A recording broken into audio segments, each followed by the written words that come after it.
สบายดีเนาะเฮาสิมาเจอกันอยู่ที่คลิปที่2คือการนำใช้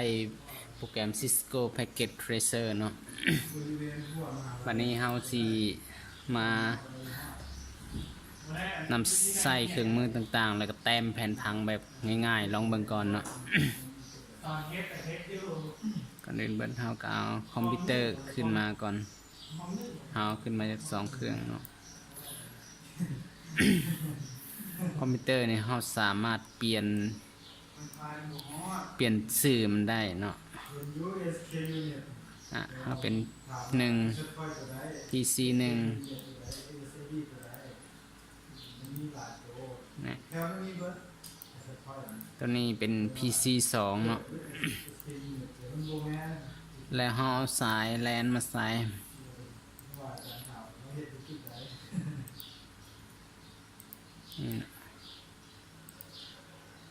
ใส่นี่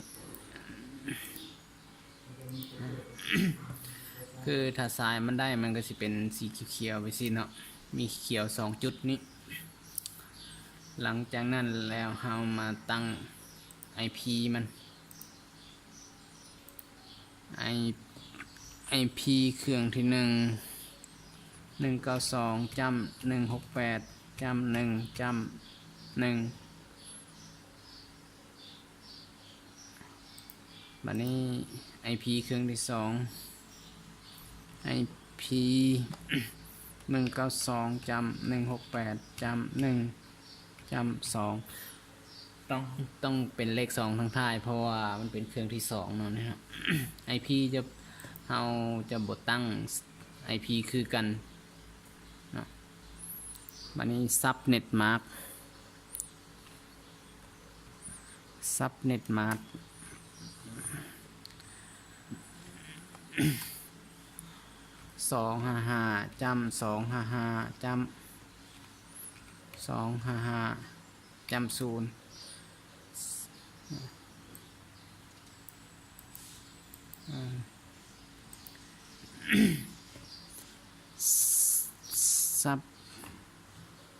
เน็ต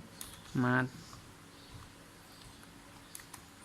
255.255.0ซับเน็ตมาร์นี่ตั้งคือกันก็ได้เนาะ หลังจากนั้นเราก็จะได้ IP แล้วก็ซับเน็ตมาเวลาเราใส่ตัวจริงมันจะซับเน็ตมานี่มันจะขึ้นเองเวลาถ้าเราตั้ง IP แล้วเนาะ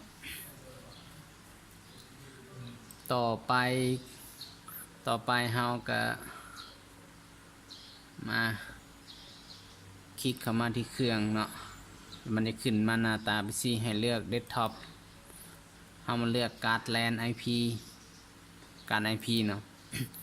ในนี้เราจะใส่ IP address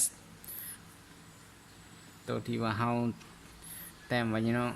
IP 192.168.1.1เนาะ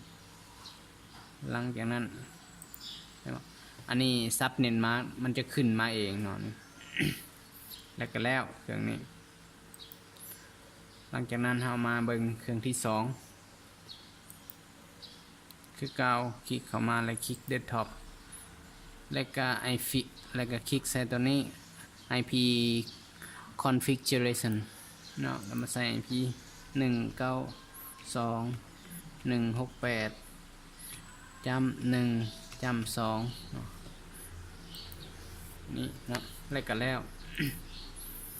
คันเราจะกดเบิ่งเราก็คลิกเข้ามาเบิ่งเนี่ย IP มันตั้งสำเร็จแล้วเนาะ บัดนี้เราสิมาลองส่งข้อมูลลงเบิ่งว่ามันสิส่งข้อมูลได้บ่เนาะ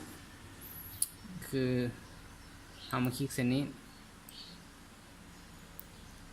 แล้วมาคลิกเส้นรูปจดหมายนี้แล้วก็เอามาคลิกใส่คอมพิวเตอร์เครื่องที่1แล้วก็มาหาเครื่องที่2เขาจะเห็นว่ามันจะส่งข้อมูลมานะคอมพิวเตอร์เครื่องที่1จะส่งข้อมูลเข้ามาหาเครื่องที่2เนาะ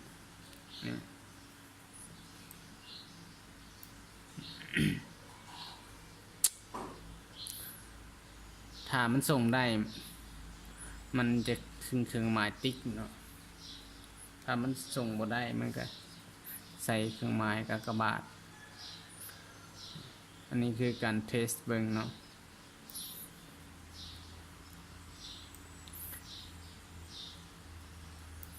อันนี้เนาะเอาลืมแล้วเขาต้องมาคลิกใส่ออโต้แคปเจอร์เพย์นี่เนาะลืมนี่มันจะส่งข้อมูลมาจะเห็นเนาะมันส่งข้อมูลมาไปสิแล้วเครื่องที่สองก็จะส่งข้อมูลตอบกลับว่าได้รับข้อมูลจากเครื่องที่หนึ่งส่งมาแล้วเนาะอันนี้คือการตรวจสอบเบิ่งเนาะ เอาสั้นขอจบสำหรับคลิปที่สองนั้นเดี๋ยวเรามาพอคลิปต่อไปคือการปิงข้อมูลเนาะ